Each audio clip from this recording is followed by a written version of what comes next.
On va commencer. D'abord, merci pour la richesse des questions et le nombre important, imposant. Donc, on va vous frustrer sans doute, parce que sans doute Nathalie ne pourra pas répondre à tout. Tout d'abord, il y a quelques convictions importantes qui se sont dites. Les couples qui durent sont ceux qui ont besoin de l'autre, qui savent se parler, qui sont différents profondément. C'est comme une sorte de profession de foi, de confession de foi dans le couple qui dure, par rapport peut-être à ce que vous avez dit. Il y a une question autour du couple plus éphémère, ou d'une complétude plus éphémère. Et on y reviendra tout à l'heure. Donc il y a de belles convictions qui sont dites. Un premier lot de questions autour de la théorie du gender que l'on veut imposer. Est-ce que ça ne contribue pas à minimiser la différenciation homme-femme? Comment penser la différenciation de l'identité sexuelle et de la gestion de l'identité du gender, du genre? Que dites-vous du problème du gender? Quelques questions là-dessus. Oui, alors, ce que je dirais, c'est que pour moi, en fait, c'est pas un problème. le gender. Et je pense que, on aurait tort, en tout cas, à vouloir forcément diaboliser ces théories du genre. Autant l'enseignement de ces théories, puisque c'est à cette occasion-là, au lycée, peut être a été source de polémique. Et moi, ce qui m'a posé problème, c'est pas tellement qu'on enseigne les théories du genre au lycée, mais c'est que ça se fasse en classe de sciences naturelles. Pour moi, c'est des questions qui relèvent plus des sciences humaines, en fait, hein, éventuellement de la philosophie. Et je me rappelle, quand j'étais prof de philo en terminale, c'est des questions qu'on abordait dans le cadre d'une réflexion anthropologique, hein, de l'anthropologie philosophique. Et il me semble que ces questions-là ont leur place dans un enseignement de philosophie et pas dans un enseignement de sciences naturelles. Et je trouvais ça d'ailleurs paradoxal, que des théories qui sont si méfiantes à l'endroit finalement d'une biologisation, si vous voulez, de la différence sexuelle, s'enseignent justement en classe de sciences naturelles. C'est ça qui m'a le plus surprise. Après, les théories du genre, non, il n'y a pas de problème du gender studies. Il y a eu peut-être des excès, des dérives. Mais le fait de dire que finalement la sexualité, que les rapports entre les sexes étaient le fruit de représentations culturelles et que la part que la culture était le fruit, que l'identité sexuelle était aussi le fruit et surtout le fruit de constructions culturelles, ça me semble aujourd'hui une évidence que les sciences humaines ont mis à jour et qu'il faut reconnaître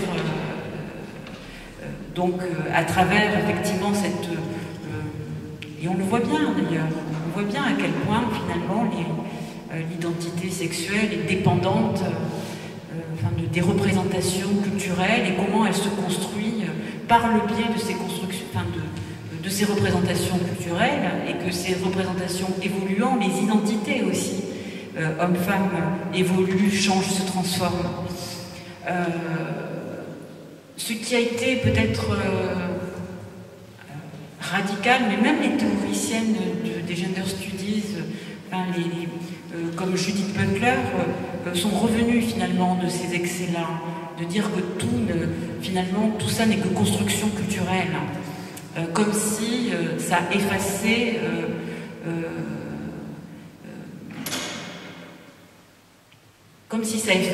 le rôle du corps, finalement, hein, et la place du corps. Mais sur cet effacement-là du corps,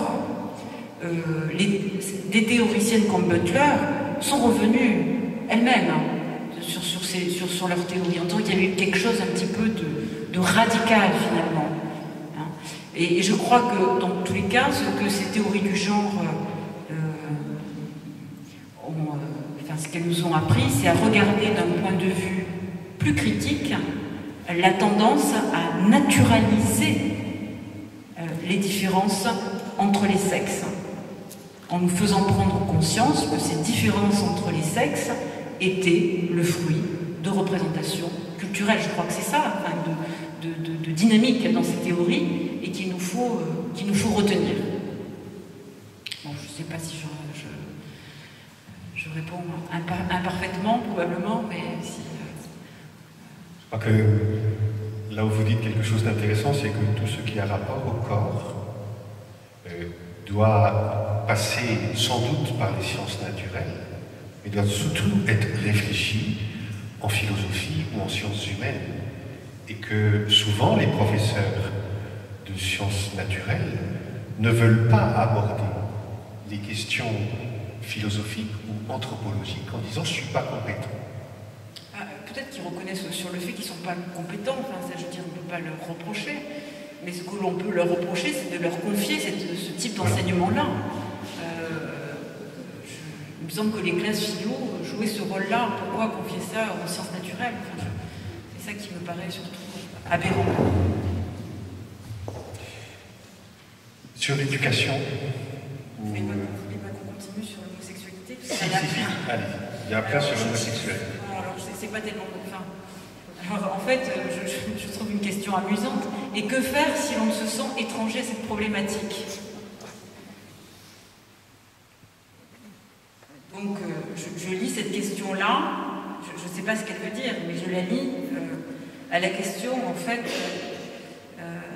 à la question de l'homosexualité. Et que pensez-vous?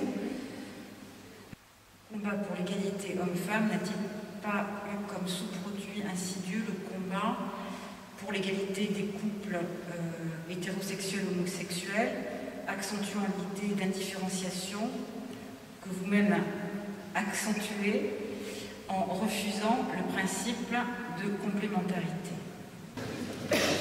C'est vrai que le combat pour de toute façon, l'émancipation des femmes et la reconnaissance du droit, des femmes et des droits des homosexuels a participé, je dirais, d'une même dynamique.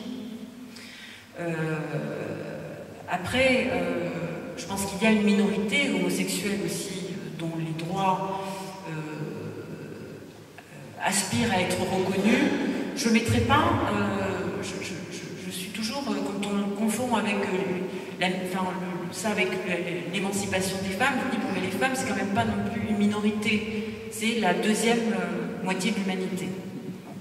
Donc c'est pas tout à fait... je ne mettrai pas en tout cas... Ça participe, je dirais, de la même dynamique, mais je ne les confondrai pas. Ensuite, c'est futé le commentaire. Je ne sais pas si c'est un sous-produit de l'égalité, si l'égalité, de dire que finalement reconnaître l'égalité homme-femme a eu pour effet aussi de reconnaître l'égalité des couples homosexuels et hétérosexuels.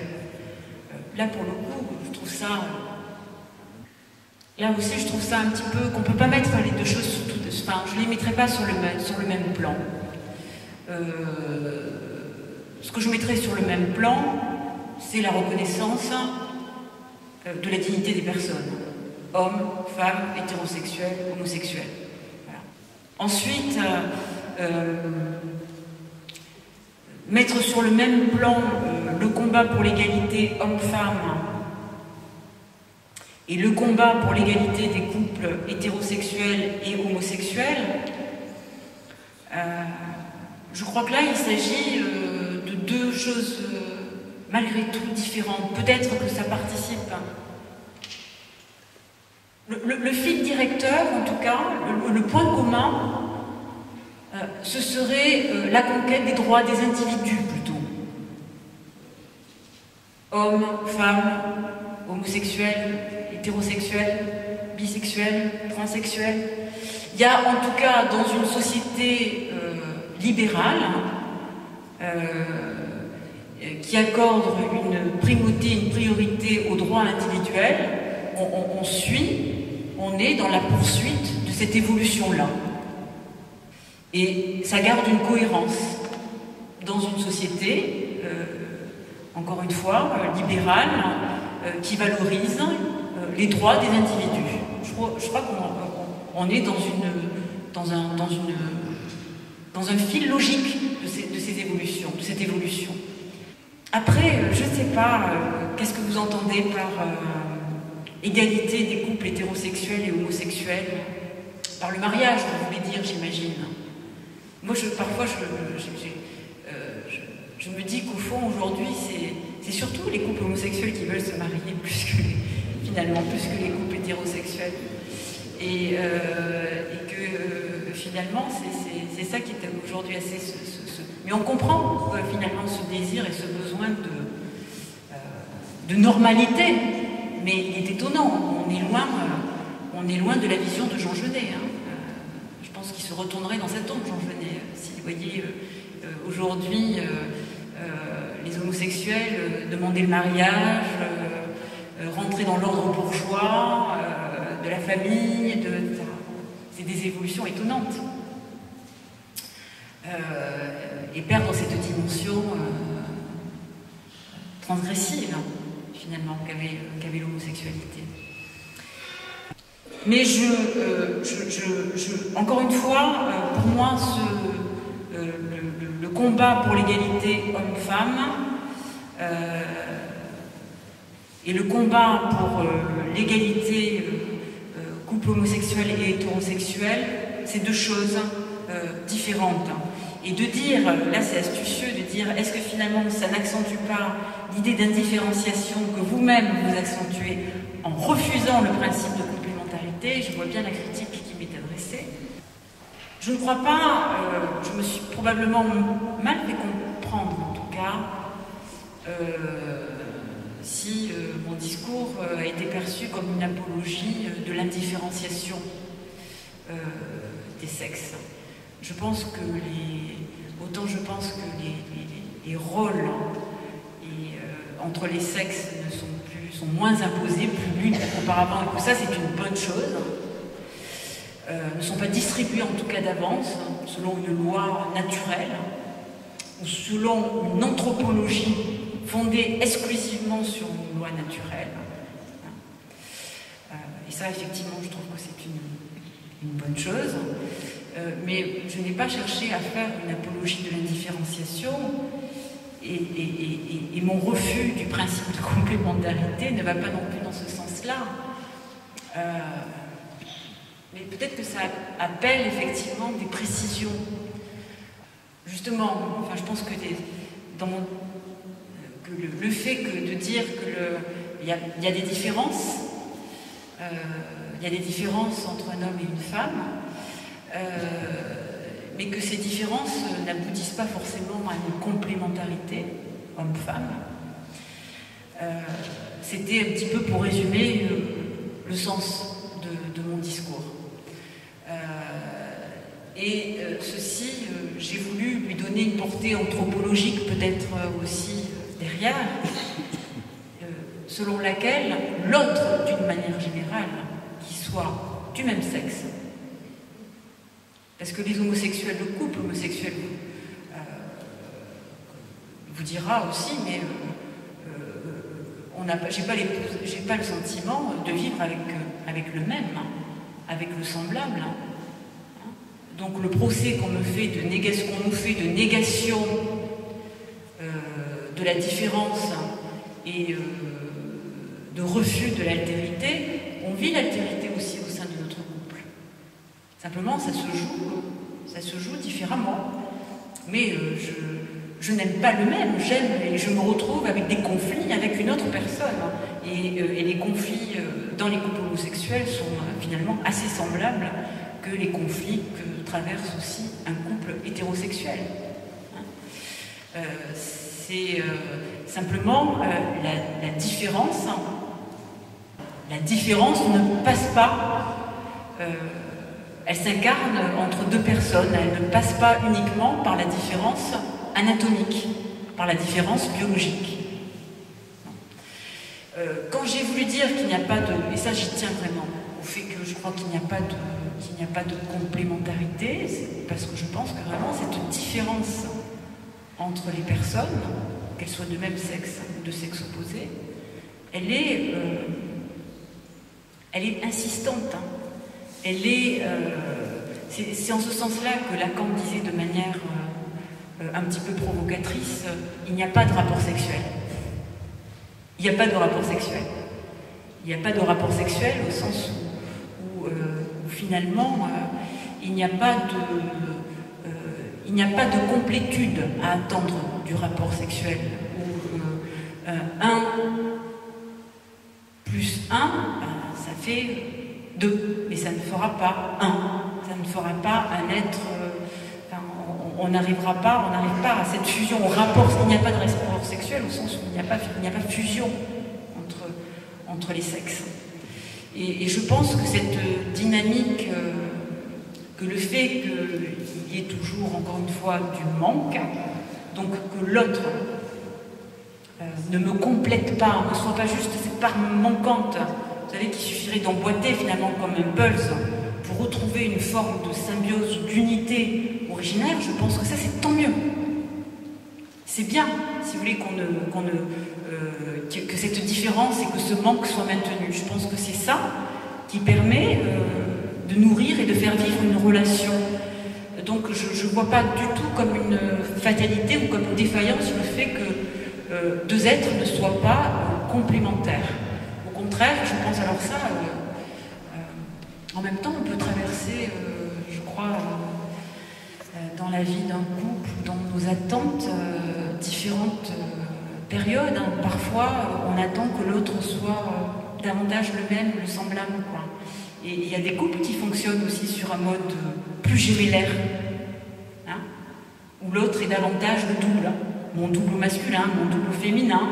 Il y a des couples aussi qui fonctionnent sur ce mode-là, du semblable. Mais malgré tout, je pense qu'on fonctionne beaucoup aussi sur ce mode-là à l'adolescence. Et je crois qu'il y a une maturité psychique. Ce que je parlais quand j'évoquais ce travail, comment ce travail de différenciation, il se fait aujourd'hui au sein du psychisme individuel.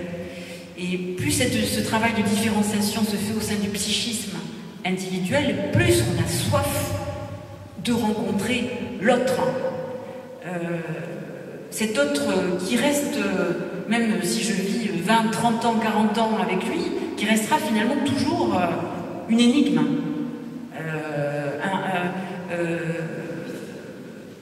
Un inconnu.